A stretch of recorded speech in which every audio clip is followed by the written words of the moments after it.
Time for Rogue Cooking CSA Style. It's the end of the season.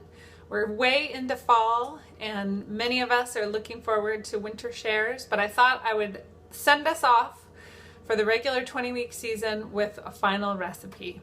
One of my favorite things to do is to cook winter squash and puree it and keep it in the freezer on hand for cooking throughout the winter. I think one of the best ways to use winter squash is to make a pie. So today we're going to make pumpkin pie. Pumpkin pie is very versatile. You can use any kind of winter squash substituted for true pumpkin.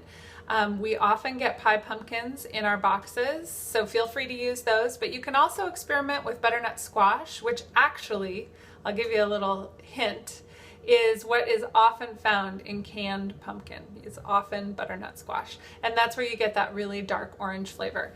You may have noticed when you cut open a pie pumpkin, it's often really pale yellow, and so that traditional color pumpkin pie, that kind of dark orange color, is often found when you're mixing other kinds of squash. Today we're going to go ahead and use a traditional pie pumpkin, but I'm also going to throw some butternut squash into the mix. I find that it provides a really, really nice flavor. So we're going to do a little bit of both. Okay, so here we have the winter squash cut in half. You want to make sure you use a really good sharp knife. You don't want to mess around cutting into that really tough skin. And sometimes a serrated knife is a good way to go. So get them cut in half, and then we're going to scoop the seeds out and save them. Okay, so when you're scooping out those seeds, be sure to save them. There's a couple different really cool things that you can do.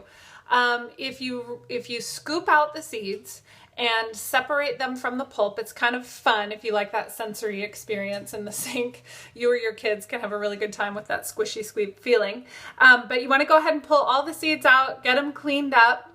Discard of the pulp, put it in the compost, and then dry the seeds out on your counter in a single layer on a cookie sheet, so they're not moist anymore. They'll get moldy if they're not dried. And then keep them in a container in the fridge, and you can put them in smoothies, or you can grind them up and put them on salads. It's a great source of protein. You don't need to cook them ahead of time. Really good source of fiber.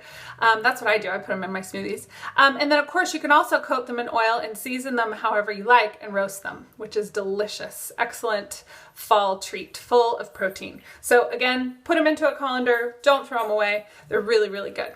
So the next thing we're going to do is go ahead and take the halves that you have from the squash, and you're going to go ahead and put them face down into a baking pan with just a small amount of water. I just usually do about a 1/2 inch, and that just provides some moisture as it cooks, and I cook it in an oven.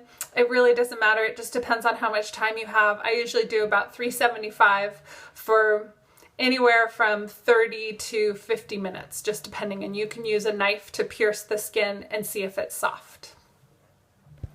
Okay, so we've got our squash. We're going to go ahead and pop it into the oven. And there we go. Okay, so while that squash is cooking, we're going to go ahead and assemble the wet ingredients that we will add to the squash for the pumpkin pie. You can also plan ahead with your pie crust. Some people like to pre-cook the crust. Other people keep it raw and then cook the whole thing together. My personal preference is to pre-cook the crust, and what I do is I just cook it at 375 for 7 minutes. I find that it stays firmer and just has a nicer flavor with that wet filling. So you can go ahead and do that ahead of time as well.